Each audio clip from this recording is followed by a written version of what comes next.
பசக்கான என்ன சரி என்னப்பா வண்டி அவன் தோச்சா வண்டி எடுத்து போறா என்ன பெட்ரோல் இல்லையா? பக்கத்துல எதுவும் பல்க் இருக்கா? பக்கத்துல பல்பெல்லாம் இல்ல. ஒரு 30 கிலோமீட்டர் வாங்கிட்டு ஒரு இந்தியன் ஆயில் வண்டி இருக்கு. இன்ஜின் ஆயில் வண்டி பல்க் இருக்குப்பா. தண்ணியை போட்டுருக்கேன், காலையில ரம்மு போட்டேன், அதனால அப்படி உழருது. ஒரு பைக்கார வருவேன், 1 மணி நேரத்துக்கு ஒரு வண்டி தான் வரும். வேலைக்கு போறேன், அவன் கூட ஏத்தி விடுறேன், போயிட்டு வா. எப்பயும் நான் தான் ஏறி போவேன். ஆமா, நான் கம்பி கட்டு வேலை பாக்குறேன். நீங்க வருவீங்களா? வரணும்னா வருவோம். ஓகே, உட்காரு, கொஞ்ச நேரம் செத்த உட்காரு. அந்த வரையா பாரு, போ உட்காரு. வேற பிடிக்க நிப்பாட்ட மாட்டேன், வண்டி போட மாட்டேன். நிப்பாட்டுப்பா, சட்டி ஓடப்பா, போப்பா, அடிக்குது கால்ல. அடிக்குது கால்ல. நிப்பாட்டா, வட்ட இதே வேலையா போச்சு.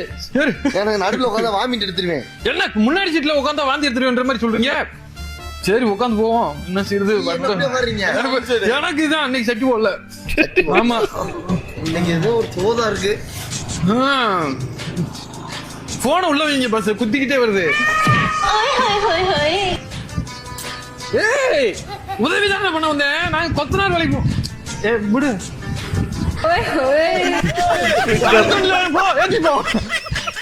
நேரத்துல கருப்பு மாக்க தெரிஞ்சா ஏன் இப்படி இருக்காங்க இந்த உலகத்துல? ஒரு சென்ஸுக்கு பாதுகாப்பு இல்லையே.